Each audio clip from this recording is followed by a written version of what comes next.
Oke, baik. Bismillahirrahmanirrahim. Assalamualaikum warahmatullahi wabarakatuh. Hai sahabat Puskesmas Tiban Baru dimanapun berada.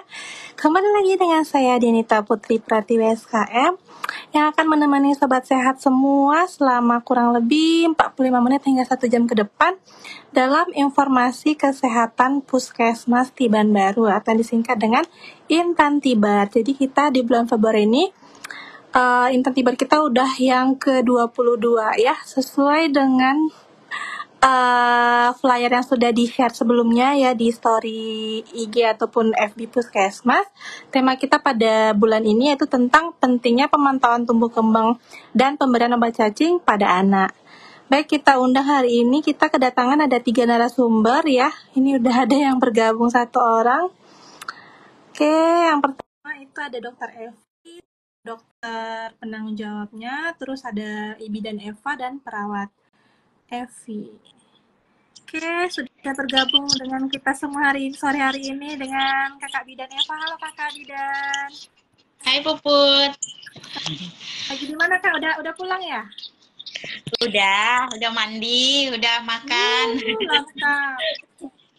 Masih semangat ya sore ini ya Kak ya, kita sharing info ya. Hai Kakak Evi. Hai, selamat sore. Sehat Kak? Kak, Alhamdulillah. terlalu ke depan deh, coba mundurin lagi HP-nya. Gini. Iya, HP-nya cuma nampak mulut Kakak aja. Belakang lagi. Oke, sip, mantap. Gini ya? Kita udah bergabung, oke. Pas. 1 orang lagi masih OTW untuk bergabung ya. Kita ada dokter juga pada sore hari ini, Dokter Evi. Mana nih? Kok nggak ada? Kok nggak bisa?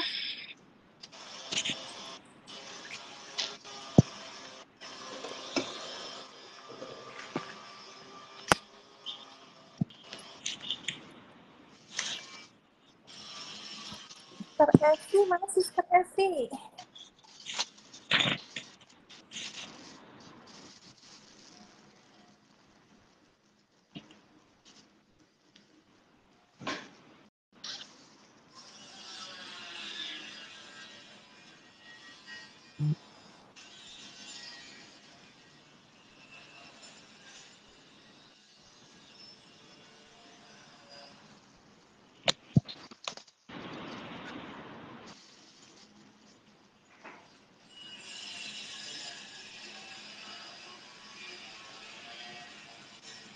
Tuh jangan belum.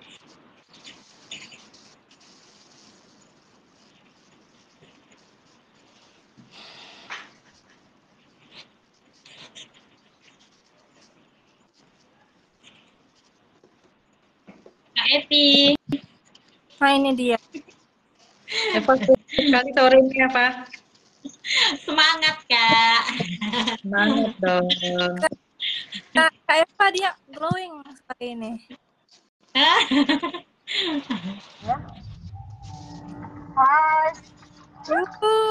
Ini dia yang kita tunggu-tunggu.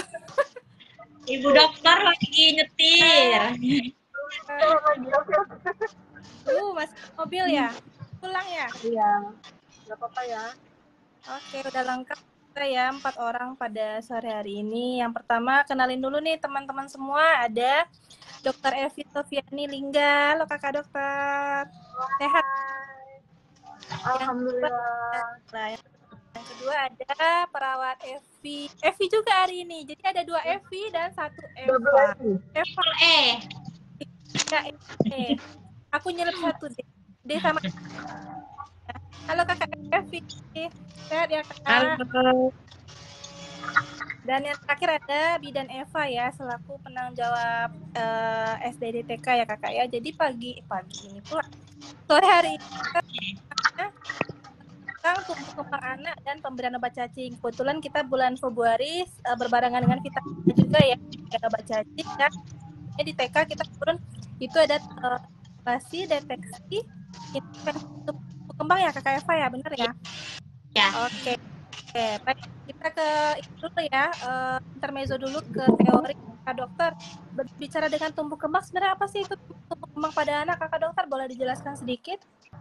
Jadi kalau istilah tumbuh kembang itu sebenarnya ada dua, yaitu ada pertumbuhan dan perkembangan. Jadi kalau pertumbuhan itu seperti perubahan kayak tinggi badan, berat badan, gitu lebih ke dalam fisik biasanya. Tapi kalau perkembangan itu perubahan kayak fungsi organ gitu kan, kayak intelektual atau emosional gitu. Misalnya kemampuan si anak mengolah emosi atau kemampuan untuk berjalan dan kemampuan lebih ke fungsinya gitu.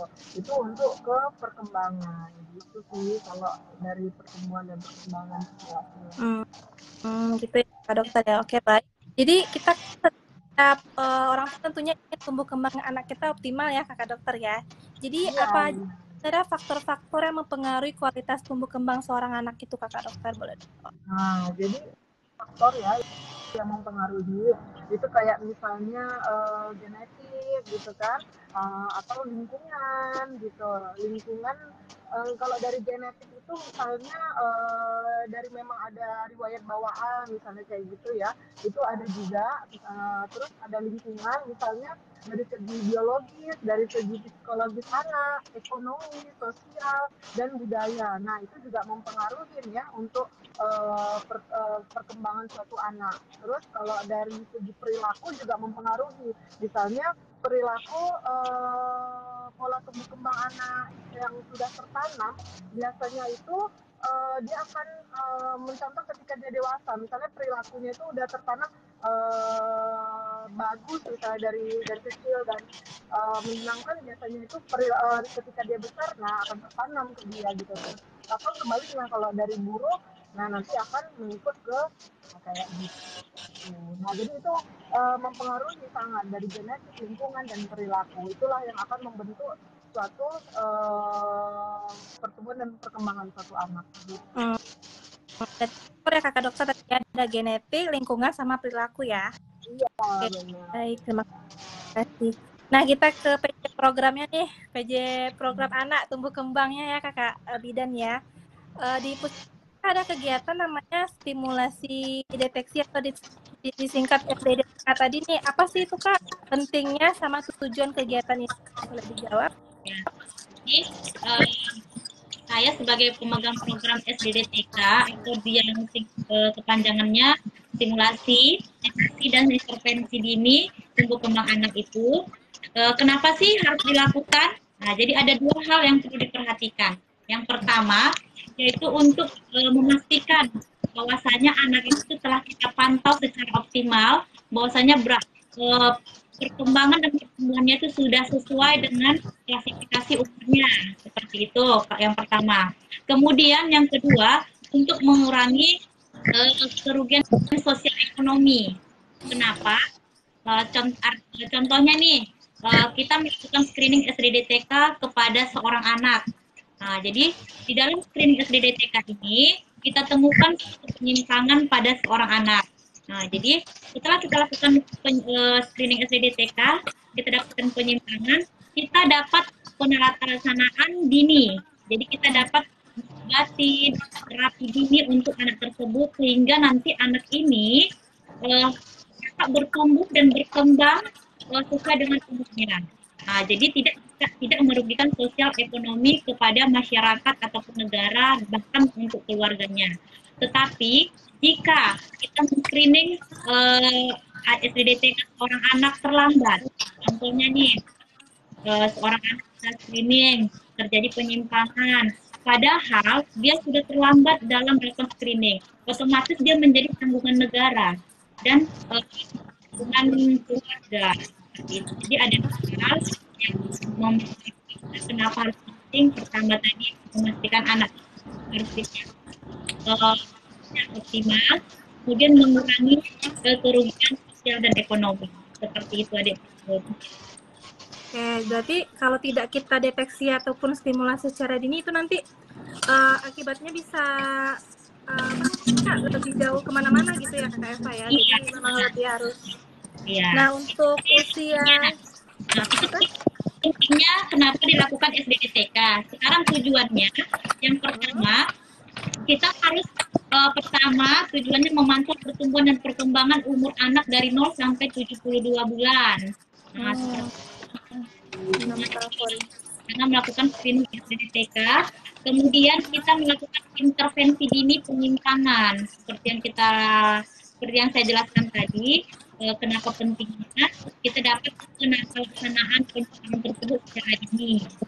Kemudian yang ketiga, memantau perkembangan anak sesuai usianya. Gitu. Dia untuk usia sendiri mulai usia berapa ya Kak Elva untuk bisa kita lakukan SDDTK ini? Jadi klasifikasi umur itu dari 0 sampai 72 bulan, dimulai dari umur 3 bulan, 6 bulan, 12 bulan, itu untuk di bawah setahun.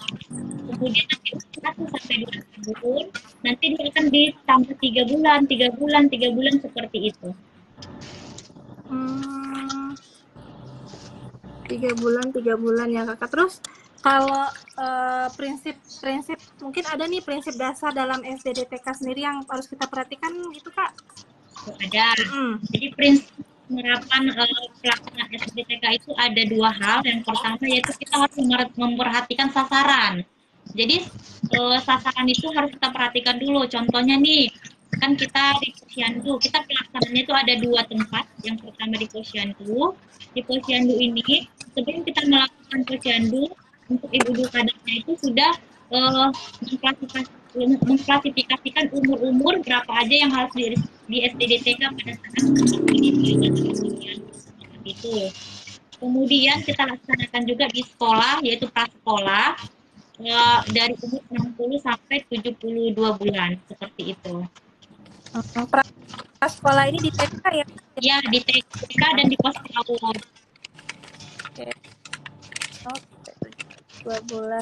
Terus gimana sih pelaksanaan ataupun penerapan kegiatan SDDTK kita sendiri di Puskesmas di Baru, Kakak Eva? Boleh dijelaskan? Kayak yang saya jelaskan tadi, kita laksanakan di Posyandu, kemudian di TK. Jadi dalam setahun itu seperti di TK kita laksanakan 2 kali, yaitu di bulan Agustus dan di bulan Februari. Ini kan bulan Februari nih. Jadi penerapannya itu seperti kita melakukannya TK terintegrasi. TK terintegrasi itu meliput tentang pemberian obat cacing, screening SDDTK, pemberian vitamin A, penyuluhan PHBS, seperti itu. Program kita ya, dan ya. Iya. Dengan kita baca cina, kita ke baca cina kita perawat ya Kak ya. TPO ini dokter cacingan ya. Kakak dokter, terus dampaknya terhadap anak seperti apa gitu, boleh dijawab? Oke, jadi kalau kecacingan itu kondisi di mana parasit cacing itu masuk ke dalam tubuh dan menyebabkan suatu penyakit kepada tubuh kita gitu kan. Contohnya itu gejalanya misalnya kayak kulitnya nanti kemerahan gitu, atau ada misalnya parasit masuk ke bawah kulit, nanti dia tuh berbentuk seperti cacing langsung di bawah kulit kita. Ada yang gejalanya kayak gitu. Ada keluhannya juga kayak gatal anus, itu biasanya cacing kremi ya. Terus keluhan-keluhan kayak mual muntah, kalau misalnya parasit ini tuh mengganggu yang pencernaan, masuk ke dalam pencernaan, jadi nanti akan ada keluhan kayak mual, muntah. Terus kalau misalnya dalam jangka panjang gangguan pencernaan ini mual muntah terus, nah itu juga sangat bisa mengganggu untuk pertumbuh kembangnya si anak gitu kan. Jadi akibatnya nutrisi-nutrisi itu tidak akan terserap gitu, jadi masuk muntah kayak gitu kan. Jadi si anak pun pertumbuhannya jadi berat badannya kurang, jadi tidak baik. Nah gitu. Nah kalau tentang masalah kecacingan itu, kira-kira kayak gitu deh gejalanya. Jadi kondisi di mana parasit itu masuk ke dalam tubuh kita dengan melalui banyak cara tadi, dari kulit, pencernaan, gitu, dan macam-macam. Okay. Terus cara pencegahan penyakit ini gimana Kakak dokter, kecacingan itu pada? Pencegahan itu lebih ke menjaga kebersihannya, yang pertama kayak mencuci tangan gitu ya, mencuci tangan sebelum makan, setelah makan, atau setelah dari kamar mandi gitu kan, buang air besar, buang air kecil. Lalu juga minum air masak, atau kita itu minum air yang mineral yang dalam kemasan kayak gitu. Lalu juga paling pakai alas kaki, karena banyak juga tuh kasusnya anak-anak yang jarang pakai alas kaki, langsung gitu. Nah itu tuh bisa tuh cacingnya masuk dari kaki. Lalu selanjutnya ya pencegahannya minum obat cacing. Nah minum obat cacing itu 2 kali setahun ya kan, diutamakan pada yang kurang dari usia 12 tahun. Batas maksimal berarti aktif obatnya sampai umur 12 tahun ya, kita program pemerintahnya berarti Kakak. Ya. Kata dokter. Nah, untuk program POPM ya Kakak namanya ya, kita di Puskesmas ya. PM, kemudian obat pencegahan masal cacingan. Nah, itu teknis kegiatannya seperti apa Kakak? Ini ya, saya ya jawabnya. Dokter Evi apa Kak Evi? Oh. Dokter Evi atau Evi? PJ-nya, pemegang Apa tadi pertanyaannya, Put? pemberian obat pencegahan masal kecacingan, Kak. Oke, pemberian obat pencegahan secara massal cacingan itu yaitu adalah pemberian obat yang dilakukan untuk membunuh atau mematikan cacing yang dilakukan secara serentak kepada semua penduduk sasaran sebagai bagian dari upaya pencegahan dan penularan kecacingan. Jadi dilakukan serentak ya. Di bulan Gitu. juga ya Kakak? Ya, dilakukan serentak. Kebetulan karena di Batam ini merupakan lokus dari stunting, maka dilakukan 2 kali dalam setahun. Sebenarnya kalau menurut program pemerintah itu sekali setahun. Tapi karena Batam merupakan lokus stunting, jadi dilakukan 2 kali setahun, yaitu bulan Februari sekarang ya dan bulan Agustus. Oh, itu Kakak Puput. Cacing juga ya Kakak? Ya, minum ya. Ya, putus-putus Kak Puput.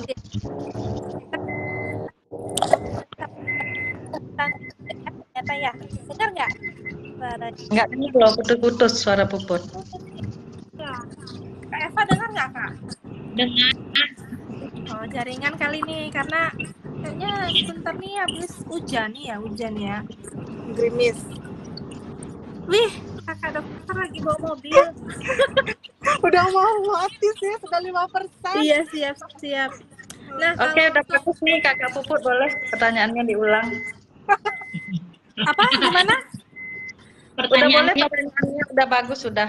Jaringannya udah bagus, udah boleh pertanyaan. Ya, iya. Jadi itu Kakak Evi, jadi kalau kita minum obat cacing pada anak-anak, itu bisa mencegah stunting juga ya? Ternyata ya. Iya benar. Jadi tujuan dari pemberian obat cacing ini kan seperti yang saya bilang tadi kan untuk membunuh cacing. Jadi dengan membunuh cacing tadi sehingga kita harapkan dapat mengoptimalkan penyerapan zat-zat gizi pada tubuh anak ya, seperti karbohidrat, protein, vitamin, zat besi. Jadi diharapkan dengan optimalnya penyerapan tadi dapat mengurangi gizi buruk termasuk stunting. Oh, gitu. Siap, mantap. Nah, kita pemberiannya nih pada usia berapa aja ya Kakak Evi sasarannya? Oke, sesuai dengan ini peraturan Menteri Kesehatan nomor 15 tahun 2017 dan Juknisnya. Jadi sasaran pemberian obat cacing ini yaitu usia mulai dari 1 tahun sampai 12 tahun. Dosisnya gimana Kakak Evi? Dosisnya oke. Kalau dosis usia 1 tahun sampai 2 tahun itu 200 mg atau karena tabletnya 400 mg jadi setengah tablet. Terus untuk yang usia 2 tahun ke atas sampai 12 tahun 1 tablet atau 400 mg. Oke. Terus lagi apa-apa aja hal-hal yang harus kita perhatikan nih Kakak Evi untuk ibu-ibu yang anaknya usia sasaran untuk bisa diberikan obat cacing ini, misalnya minumnya kapan sebaiknya, atau pokoknya hal-hal apa sih yang harus kita perhatikan ininya di garis bawahi seperti apa? Boleh jawab Kakak Evi? Yang pertama yang harus kita perhatikan sebelum memberikan obat cacing, kita harus tahu dulu sasaran ya. Sasarannya yaitu usia 1 tahun sampai 12 tahun. Kemudian seperti yang saya bilang tadi, dosis harus sesuai menurut usia. Jadi usia 1 tahun sampai 2 tahun 200 mg, kemudian yang 2 tahun ke atas yaitu 400 mg. Terus yang harus kita perhatikan selanjutnya itu status kesehatan. Jadi sebelum kita memberi obat kepada anak, kita harus memastikan bahwa status kesehatan anak kita sedang sehat. Tidak boleh sedang minum obat dari dokter gitu kan. Seandainya lagi sakit atau lagi minum obat, mungkin ditunda dulu sampai sembuh. Gitu. Kemudian anak-anak harus kita pastikan kalau misalnya kita memberikan kayak di sekolah kan pagi nih Kak Puput. Nah, jadi kita pastikan anak-anak sudah sarapan. Begitu Kak Puput. Agar efek sampingnya kadang beberapa anak itu kadang merasa ada yang mual gitu ya. Iya.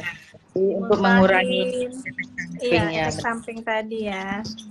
Terus lagi kita pelaksanaannya kan tadi berbarengan dengan vitamin A dan TK terintegrasi juga ya Kakak Evi ya?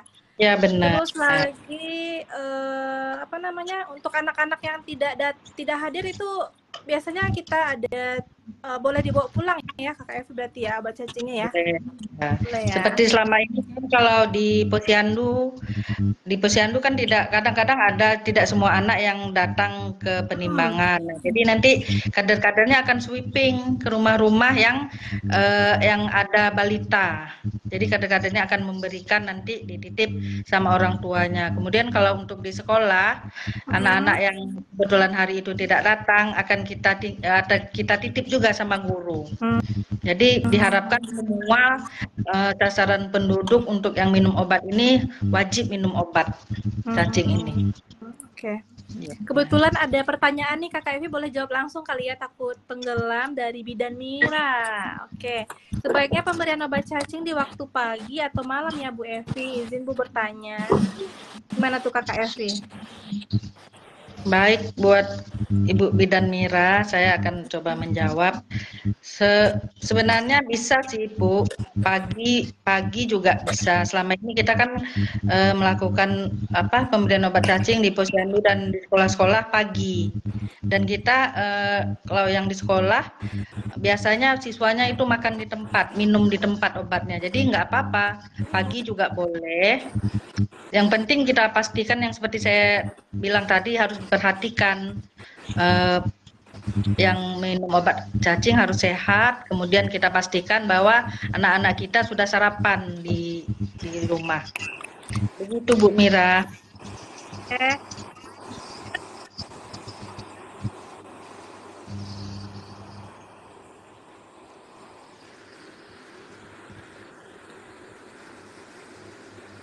Sisput, kok nggak dengar? Nggak dengar ya? Lagi hujan nih, lagi hujan. Dengar nggak Kak suaranya Kak? Ini udah. Tadi apa dengar nggak? Dengar. Tadi nggak kedengaran. Apa? Sekarang udah kedengaran. Udah ya. Jadi kita kalau turun tentunya kita pasti info ke sekolah nih, kita mau turun, jadi sekolah pun bisa info ke orang tua murid. Jadi dipastikan anaknya sarapan dulu sebelum pergi sekolah, ya kan? Terus ya, betul. Bidan Mira masih bertanya, Kakak Evi, bagaimana dengan sirup cacing yang dijual di apotek, berapa dosis? Kalau 1 tahun sampai 1 tahun, terus 2 tahun ke atas itu berapa dosis takarannya? Boleh dijawab Kak Evi? Baik, kalau menurut saya sih yang lebih kompeten untuk menjawab dosis obat, kita serahkan ke dokter Evi aja ya. Kalau saya taunya obat program gitu, tapi kalau yang obat yang di apotek, saya juga nggak tahu merek obatnya apa, kandungannya apa. Nah, begitu. Kalau menurut saya boleh ke dokter Evi kalau untuk dosis obat. Iya Kak Evi, terima kasih. Jadi kalau obatnya itu biasanya itu albendazole. Nah, dia tuh diminum single dose gitu. Biasa dosisnya sih single dose ya. Dan langsung dikunyah. Kalau yang sirup Kakak dokter? Sirup Ini kan, yang ditanya yang di apotik, Bu. Saya Iya. juga nggak ngerti apa merek obatnya, kandungan obatnya apa juga nggak tahu kan. Jadi nggak bisa jawab juga. Tapi kalau misalnya di apotek kita bukan albendazole ya, cuma albendazole. Albendazole kan cuma obat program, tidak ada dijual bebas. mau Tapi sebut di merek apotek kita adanya cuma itu, Bang. Ya yang di kan? apotek itu loh Kak, yang kayak ada kombantrin itu Oh, yang loh. kombantrin. Soalnya di puskesmas kita kan nggak ada yang ini kan. Yang di kombantrin ya. Kalau kombantrin gimana ya? Soalnya belum, biasa sih ada ya di keterangannya ya. Saya kurang ini juga karena nggak pernah pakai yang bermerek yang kayak gitu. Yang taunya memang biasa yang dikonsumsi sih yang pakai yang di puskesmas yang albendazole ya dosisnya. Kalau misalnya yang sirup itu ya biasanya ada di ketentuan sih. Itu kan sebenarnya isinya udah sama aja, cuman kayak udah ditakar gitu dan biasanya masing-masing merek beda kan kalau nggak salah. Iya, berarti ada ininya ya sesuai yang tertulis di informasi obatnya ya. Iya, benar. Oke, Bidan Mira menjawab nih, iya Bu Evi dan Dokter Evi, karena banyak ibu yang anaknya khawatir dengan rasa pahit kalau yang sirup kombantrin banyak diminati anak-anak. Emang pahit ya Kakak Evi ya? Nah, kalau obat khusus untuk albendazole, kalau albendazole itu rasanya manis. Jadi baunya itu bau permen karet. Kemudian rasanya manis dan bisa cara konsumsinya bisa dengan dikunyah. Ya, karena manis gitu. Nggak pahit kok obatnya. Jadi bentuknya tablet ya Kakak Evi. Jadi orang kalau tablet itu iya, bentuknya emang tablet tapi rasanya rasa permen dia. Baunya juga khas. Ya. Makanya ya, jadi sebenarnya sih kalau misalnya yang puskesmas aja pun udah bagus ya Kak Evi ya. Iya, malah albendazole ini ya, dia keistimewaannya dia bisa membunuh semua cacing. Semua cacing yang merugikan bisa dibunuh dengan albendazole. Sementara mungkin obat yang lain seperti filariasis nggak bisa digunakan. Gitu. Kalau albendazole bisa sekalian untuk membunuh cacing filariasis. Seperti itu. Dibabat habis cacing, semua jenis cacing ya Kak Evi ya, kalau albendazole. Fleksibel dia untuk semua cacing. Ya, berarti Bidan Mira dia meskipun tablet albendazole ini dia rasanya manis, jadi nggak usah khawatir ya. Jadi kadang-kadang kan ini anak-anak mikirnya tablet itu pahit, tapi kalau albendazole obat cacingnya dari pemerintah itu manis rasanya ya, bisa dikunyah juga. Oke, terima kasih Kakak Evi. Terus nih ke Kakak Eva lagi, aku lupa nanya ini Kak. Kan SDDTK itu kita ada jenis-jenisnya ya Kakak ya. Jadi kayak ada tes daya lihat, tes apa lagi? Tes daya dengar itu ya kayak itu sih kayak belum dijelasin deh. Boleh Kakak dijelaskan apa aja jenis kegiatan kita gitu? Nah, ya. Jadi kalau untuk tes itu kita menggunakan lembar KPSP namanya. Halo? Ya, terdengar Kak. Ya. Ya, jadi ada contohnya kita men-screening SDDTK untuk anak umur 6 bulan. Ya, Kak. Contohnya untuk anak 3 bulan. 3 bulan di sini kita akan melakukan KPSP-nya itu screening tes daya dengar. Jadi kita lakukan screening. Nanti kan kita ada alat screeningnya, ada alat permainan. Contohnya untuk tes daya dengar kita buat pelincingan. Nah, jadi seperti itu kita nilai. Jadi untuk penilaian SDDTK itu ada tes daya lihat, daya dengar, kemudian nanti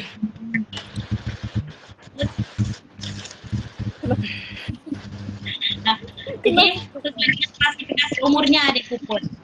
Oh, yang di TK-TK itu Kak kegiatannya kita kalau yang di TK itu kita laksanakan itu tentang ini tes daya lihat, kemudian cara berbicara. Jadi nanti bisa kita lakukan tes chat, namanya chat. Nah, nanti kita lihat usianya, apakah dia sudah jelas berbicara.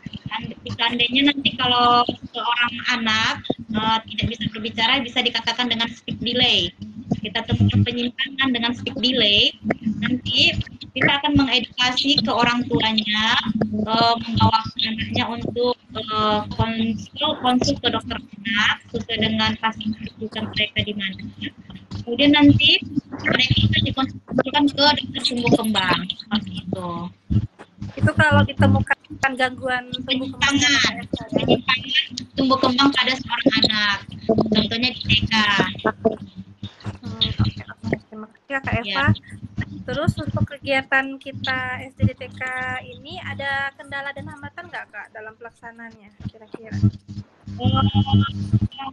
Untuk tahun 2023 hambatannya tidak ada, cuman pelaksanaannya hanya 2023 kemarin ada berbagai, kita kan selalu setelah kita pelaksanaan ini nanti kita tanya ke gurunya nih, Ibu akan kemarin dapat penyimpangan, apakah ibunya sudah membawa ke kontrol ke dokter anak atau ke dokter tumbuh kembang seperti itu.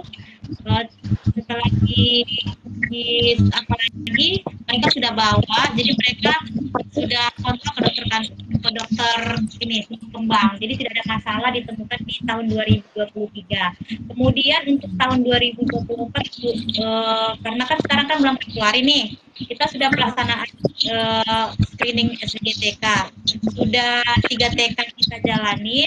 Untuk sementara hambatan di tahun 2024 belum ada. Berarti kita selain memberikan kita rujuk minta orang tua yang punya masalah tumbuh kembang anaknya tadi, kita tetap follow up lagi ya Kakak Eva ya, apakah dilaksanakan gitu ya? Kita follow up ya. Kemudian nanti gurunya menyampaikan ke orang tuanya. Nanti kalau orang tuanya sudah nanti kita follow up langsung. Ya, keren. Untuk program kecerdasan 2000 ada kendala atau hambatan dalam pelaksanaan? Hah? Putus. Halo. Ya. Kakak Evi dengar nggak? Ya. Coba boleh diulang tadi putus-putus. Itu untuk program kecacingan sendiri ada kendala dan hambatan nggak Kak di tahun 2023 kita kemarin? Oke. Selama ini dari tahun berapa ya, udah berapa tahun gitu sampai sekarang belum ada kendala yang terlalu besar. Semua ini sih, semuanya pada semangat, terutama anak sekolah semua pada semangat untuk minum obat cacingnya. Itu sih Kak Puput, belum ada sih kendala yang begitu berarti gitu. Kalau di sekolah mereka kan rame-ramean minumnya Kak, ya Kak obatnya ya, jadi mereka kalau lihat temannya minum mereka jadi mau gitu ya. Iya, jadi mereka serentak minum jadi semangat gitu kan. Iya. Assalamualaikum, waalaikumsalam Ibu Susi Puspasari. Nah, kita tadi berbicara tentang kendala dan hambatan. Nah, untuk harapan nih di tahun 2024 selagi masih awal tahun ya Kak, untuk Kakak Eva PJ SDDTK, apakah rencana ataupun harapan kedepannya agar kegiatan kita lebih optimal lagi berlangsungnya, pelaksananya? Oke, makasih Ibu Put. Jadi harapan saya sebagai program SDDTK, saya berharap semua anak dari 0 sampai 72 bulan itu telah mendapatkan screening SDDTK. Dengan terlaksananya screening SDDTK diharapkan nanti tidak terdapat lagi penyimpangan-penyimpangan pada anak, sehingga anak-anak kita bertumbuh dan berkembang sesuai dengan usianya, dan berkembang secara optimal. Iya. Terus untuk program kecacingan KFV, harapan dan rencana kedepannya gimana? Baik, untuk kecacingan, harapan kita buat ibu-ibu yang punya balita, mari ramai-ramai kita ke Posyandu untuk mendapatkan obat cacing. Walaupun mungkin imunisasinya udah selesai, tapi kan tetap untuk penimbangan, kemudian untuk mendapatkan obat cacing dan vitamin A. Demikian Kak Puput. Oke, terima kasih. Udah selesai kita pertanyaannya, tanya jawabnya nih. Kakak dokter deh, kakak dokter juga deh. Kebagian. Suaranya hilang kakak dokter, izin.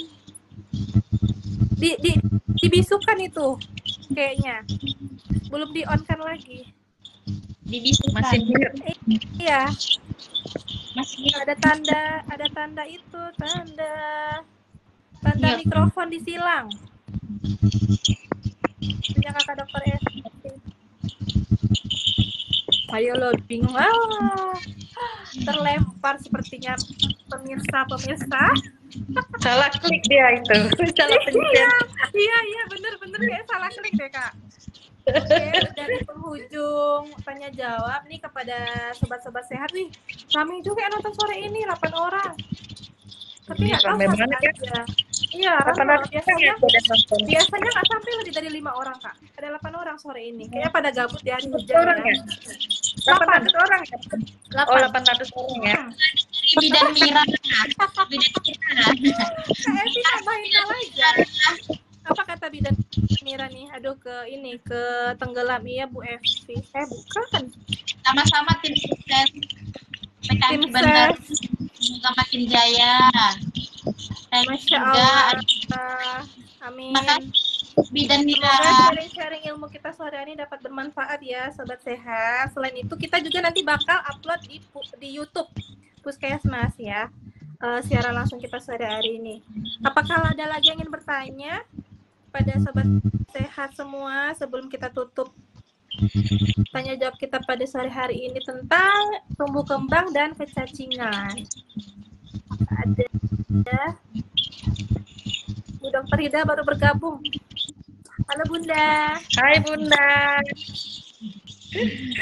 Udah selesai kami Bun. Ayo yang ingin bertanya guys.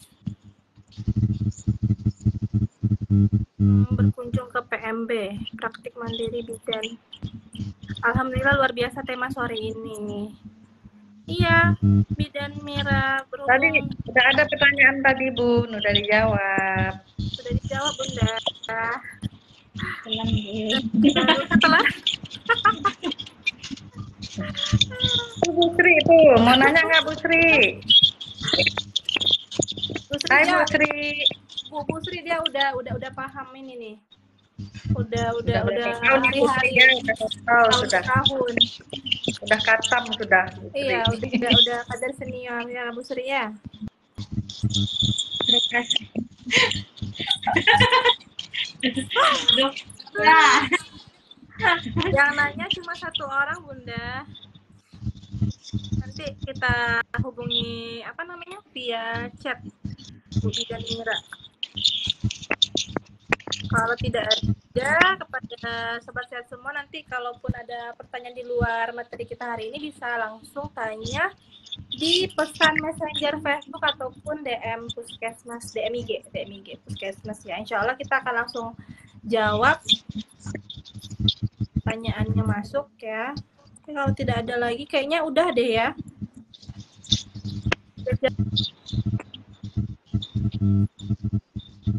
Udah jam 5, sampai jam 5. Udah 1 jam ya? Nggak Iya. terasa ya? Oke, terima kasih kepada narasumber kita yang tinggal 2 orang, padahal tadi 3 orang ya. Mungkin jaringan kayak Dokter Evi-nya kelempar ke pental. Oke, terima kasih Kakak Evi sudah mau bergabung, diundang jadi narasumber hari ini. Sama-sama, Kak Puput. Wah, Dokter Evi Itu Dokter Evi apa tuh? iya minta kan. lagi. Bener ya kayaknya ya. Tadi baterainya juga udah tinggal 5%.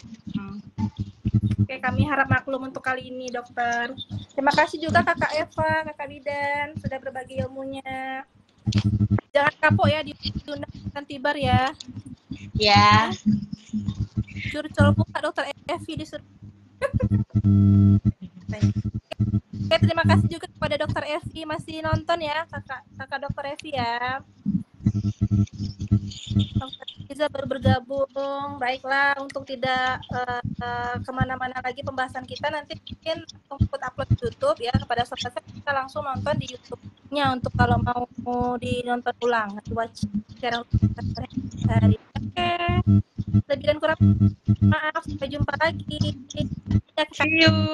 Yuk. selamat sore. Assalamualaikum. Assalamualaikum. Waalaikumsalam warahmatullahi wabarakatuh.